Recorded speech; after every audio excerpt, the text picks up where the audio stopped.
ओम शांति।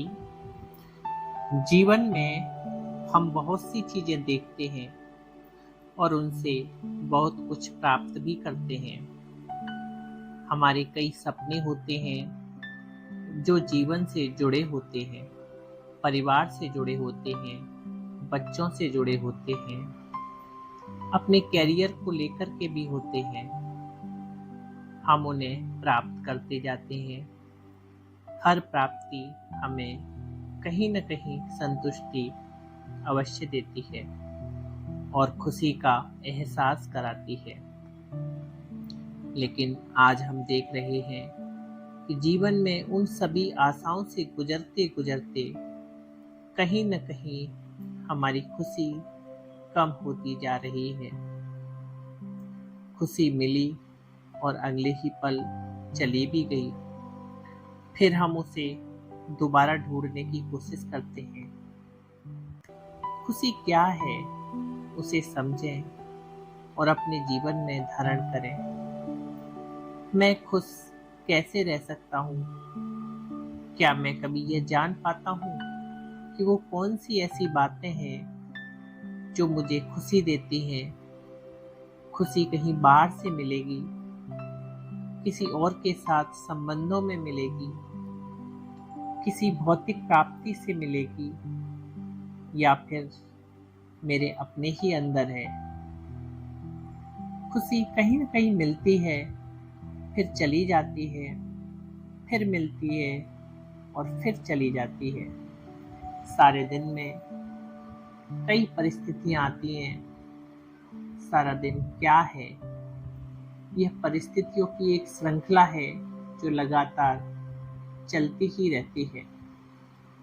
जैसे कोई फिल्म चल रही हो, एक दृश्य के बाद दूसरा दृश्य आता है। कोई मेरे पक्ष में होगा तो कोई दृश्य मेरे पक्ष में नहीं होगा।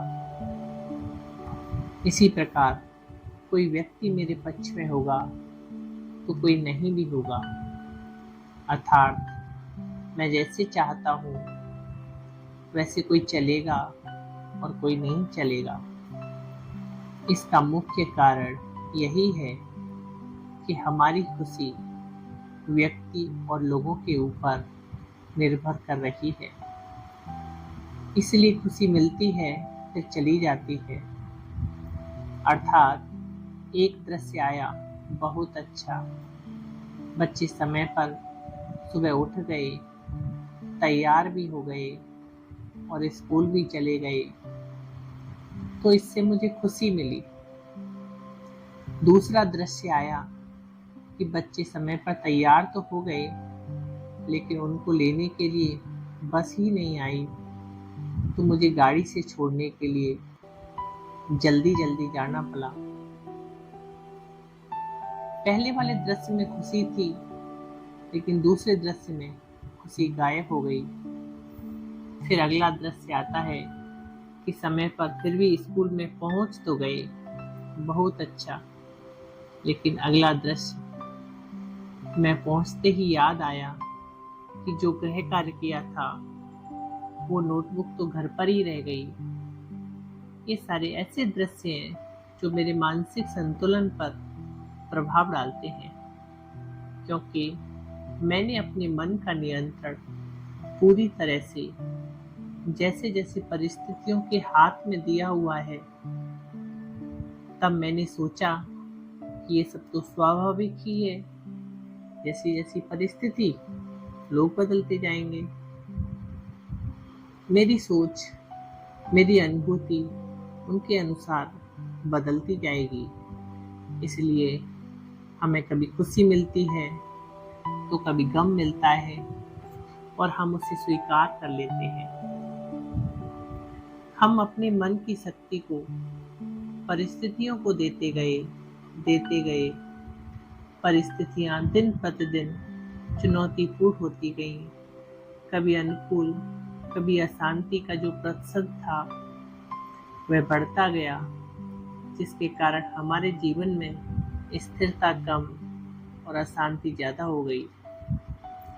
सब परिस्थितियों को संभालने के लिए शारीरिक शक्ति भी चाहिए, लेकिन पहले मैं अपनी शारीरिक क्षमता को देखूं या परिस्थिति को संभालूं, तो जवाब मिलता है कि शारीरिक क्षमता के प्रति कुछ नहीं सोचना है। मुझे तो परिस्थिति पर ही सारा ध्यान केंद्रित करना है। मुझे यह पता है कि मैं शारीरिक क्षमता से ही परिस्थिति को हैंडल कर सकता हूँ। इसके लिए हमें शरीर को समय पर भोजन भी देना चाहिए। आप एक दिन भोजन छोड़ देंगे, 2 दिन छोड़ देंगे, लेकिन कितने दिन तक छोड़ेंगे?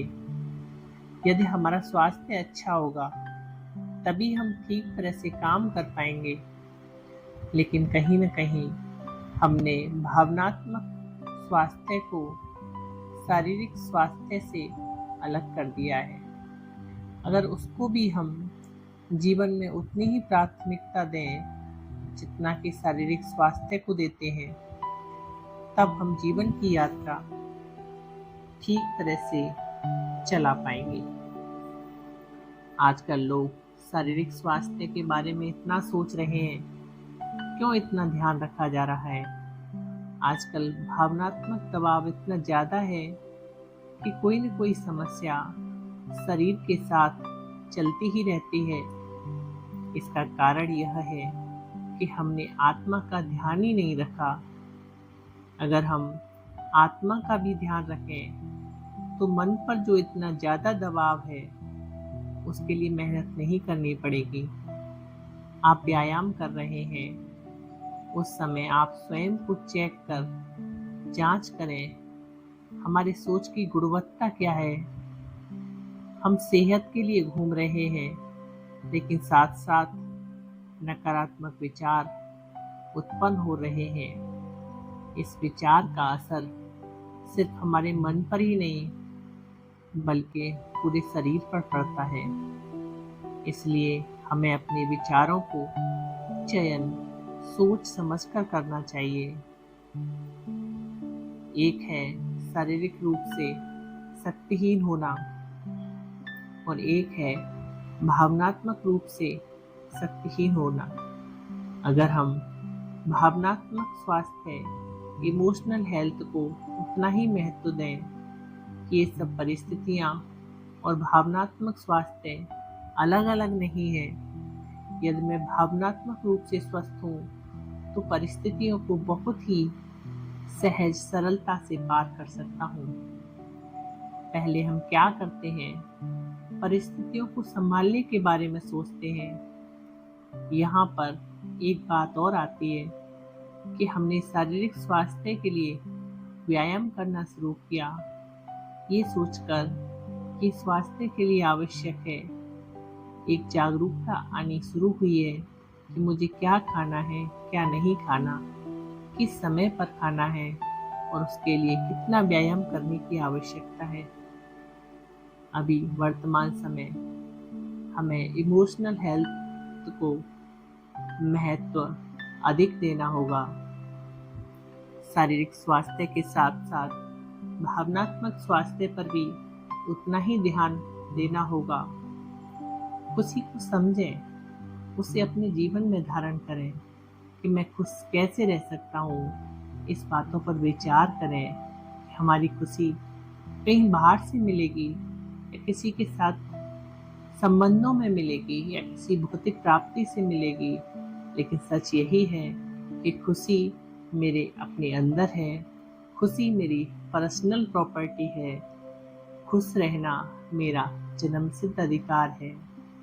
इसलिए सदा खुश रहें, मस्त रहें और बाबा को याद करते रहें। ओम शांति।